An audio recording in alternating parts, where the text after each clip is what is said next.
वरिया, आपको क्या लग रहा है कितना बड़ा चैलेंज लिया है, कितना बड़ा दाव खेला है खान साहब ने, कितना बड़ा जुआ कह लेने दीजिए मुझे कि उन्होंने 7 हलकों से खुद खड़े होकर ये चैलेंज एक्सेप्ट किया है कि फिर मैं हूँ तो फिर मैं हूँ मैदान में। देखिए, अपने जो स्टेक्स हैं खुद ही बढ़ा लिए हैं खान साहब ने। जैसे अभी इमरान साहब भी कह रहे थे कि अब इसको इतनी हाइप मिल चुकी है कि बहुत सारे मामलात का, बहुत सारे फैसले इसी इलेक्शन के रिज़ल्ट पर होने जाएंगे। सबसे बड़ा फैसला जो लॉन्ग मार्च का है, आई थिंक आज का जो रिज़ल्ट है उसमें बहुत अहम रोल प्ले करेगा।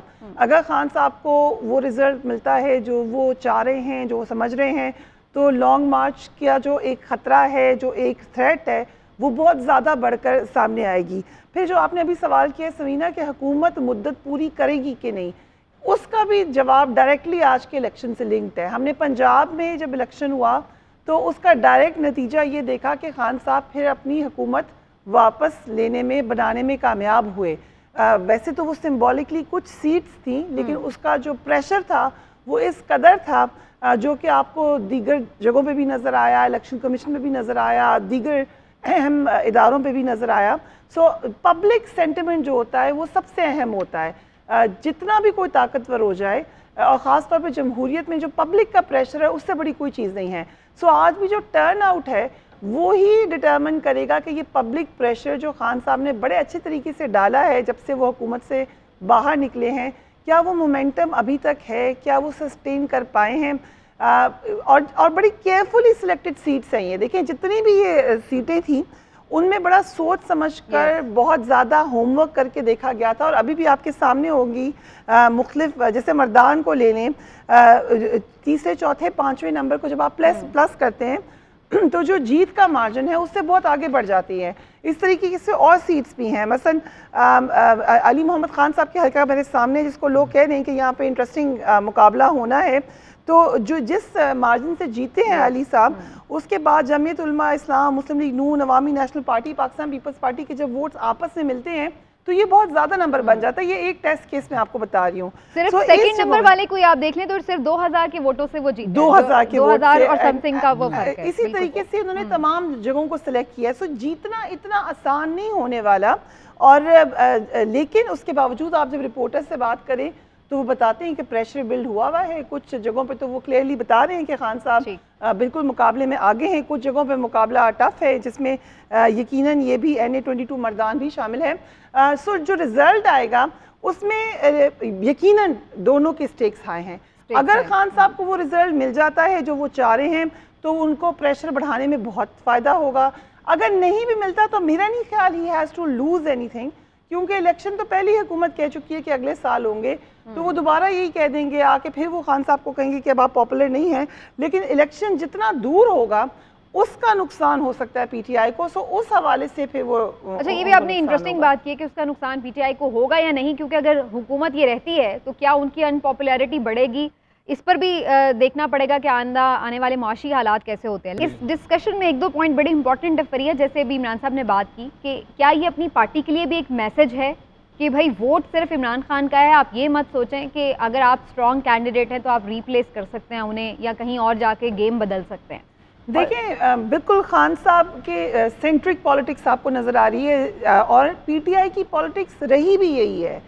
यकीनन हमने देखा कि पार्टी शुरू में बिल्कुल ही 1 मेंबर पार्टी थी, लेकिन उसके बाद उसमें इलेक्टेबल्स आए या लाए गए या जो भी हुआ, उसके बाद उसमें कुछ मजबूती आना शुरू हुई। फिर वो 2018 में हुकूमत भी बनाने में कामयाब हुए, मगर वो हमेशा से एक वीक गवर्नमेंट थी। खुद खान साहब बताते रहे, इस प्राइम मिनिस्टर भी बाद में भी, कि वो हर तरीके से ब्लैकमेल होते रहे हैं, चाहे वो उनके एलाइज हों, चाहे वो उनके अपने पार्टी के लोग हों। और फिर हमने उसका नतीजा भी देखा कि जब इलेक्टेबल्स के साथ उनको वो लोग लाने पड़े जिनके साथ नज़रिया नहीं मिलता था, क्योंकि PTI बड़ा बिलीव करती है स्ट्रॉन्ग नज़रिए के ऊपर, तो वो लोग जो नज़रियाती तौर पे शामिल थे वो नाराज़ होना शुरू हो गए। सो पार्टी ओवरऑल एक मेस क्रिएट हो गया उसके अंदर। तो आज का जो इलेक्शन है उसमें खान साहब ने ये भी बिल्कुल सही कह रहे हैं इमरान साहब कि ये वो आगे की पॉलिटिक्स के बारे में भी सोचते हुए दिखाना चाहते हैं कि लोग सिर्फ उनको देखकर वोट दें। आपको याद होगा उससे पहले भी एक इलेक्शन में उन्होंने ये बात की थी कि मेरे कैंडिडेट को मत देखो, मेरे नज़रिए को देखो। इस दफ़ा तो कैंडिडेट ही खुद ही खान साहब बन गए हैं। अब आप देखें इन तमाम हलकों में से एक हलका है जहाँ पे शाह महमूद कुरैशी साहब की साहबजादी इलेक्शन लड़ी है, उस पर भी तनकीद हुई थी, पीटीआई के अंदर से हुई थी कि जी आप तो मौरूसी सियासत के खिलाफ हैं, तो फिर आपने यहाँ पे कैसे टिकट दे दिया है। और वो बड़े जो रिपोर्ट आ रही हैं वो अच्छी पोजीशन में है वहाँ पर, लेकिन उसके बावजूद पीटीआई की जो नजरियाती वर्कर हैं उनको इस बात का नहीं फिक्र थी कि हम जीतते हैं या हारते हैं, उनको ये फिक्र थी कि हम अपने नजरिए से डाइवर्ट ना कर जाएं। तो इसलिए ये एक बेट कह लें या जुआ कह लें जो खान साहब ने खेली है, जीतते हैं तो बहुत ज़्यादा उनके लिए आगे हमें नज़र आ रहा है कि मामलात आसान हो जाएंगे, निगोसिएशन आसान हो जाएगी, बातचीत करना आसान हो जाएगी। लेकिन हारते हैं तो ये नज़र आएगा कि वो जो उनकी एक असास है या जो उनका पूरा नैरेटिव है वो शायद अब उस तरीके उसको फौरन पंजाब के साथ कंपेयर किया जाएगा। अच्छा, मलीर के बारे में मैं कहना चाहती हूँ, अगेन ये दो हलकों का जो लोग ऑन ग्राउंड है, मैं बताया था मर्दान और मलीर, यही उन्होंने कहा था कि यहाँ मुकाबला काफ़ी सख्त लग रहा है, मगर इधर भी 10,877 नए वोट आ चुके हैं। लेकिन 2018 के बाद अक्सर हलकों में पाकिस्तान में बड़ी तादाद में यंग वोटर रजिस्टर हुआ है। इस वक्त पाकिस्तान का 60% से ज़्यादा जो वोटर है वो 30-35 साल से कम उम्र है, और ये इनकी एक बड़ी जो परसेंटेज है वो पीटीआई की तरफ आपको जाती हुई नजर आती है। ये दूसरी जमातों में भी इस बात का इदराक हो रहा है।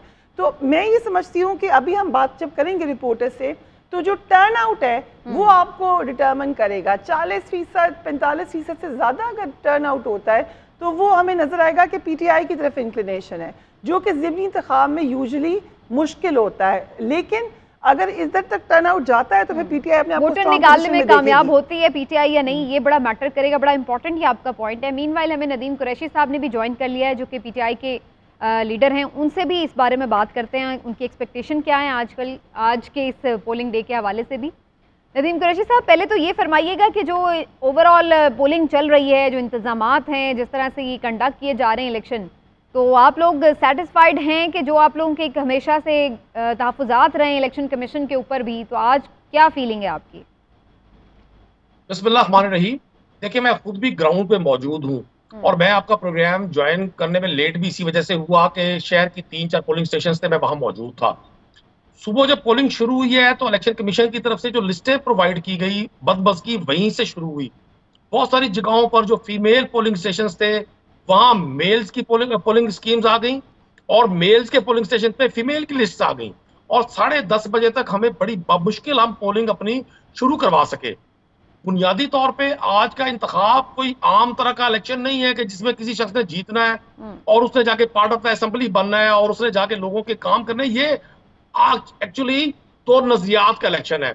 मैं खुद पार्ट ऑफ द असेंबली हूं। मैं समझता हूं जैसे मैंने आज लोगों का रवैया देखा, एक तरफ 13 जमातें हैं और पाकिस्तान की वो 13 जमातें हैं जो पिछले 40 साल मुसलसल इक़्तिदार में रही, अपोजिशन और गवर्नमेंट की सूरत में, और अलायंस भी रहे एक दूसरे के। ये आज वो सब इकट्ठे हैं जो एक दूसरे को राजा रेंटल के नाम से, मिस्टर एफेड्रीन के नाम से, मिस्टर 10% के नाम से, राजा मौलाना रिजल के नाम से मंसूब किया करते थे। आज एक तरफ वो नजरिया खड़ा है, एक तरफ इमरान खान खड़े हैं। इमरान खान के साथ पाकिस्तान की अवाम की जो ख्वाहिशात जुड़ी हैं, पाकिस्तान के लोगों की जो तवक्कुआत जुड़ी हैं, वो बड़ी अहम है। मैं इसे इंतखाब से ज्यादा एक रेफरेंडम समझ रहा हूँ।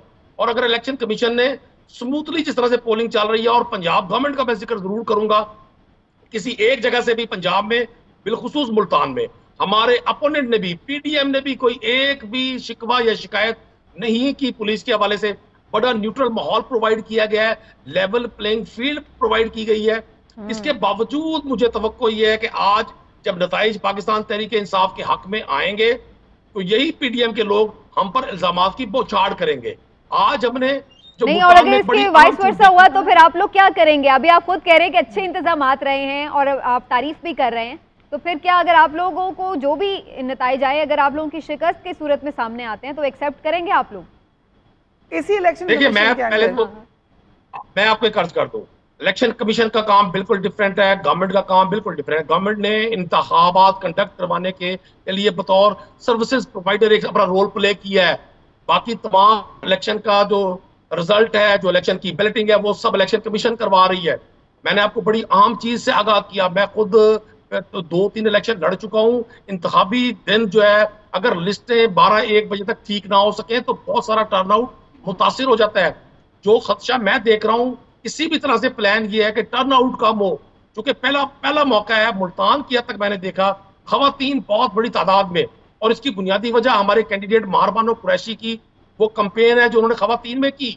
और मैं खवातीन कैंडिडेट्स का, खवातीन वोटर्स को जिस तरह से देख रहा हूँ पोलिंग कैंप्स पर, इसकी माजी में मिसाल नहीं मिलती।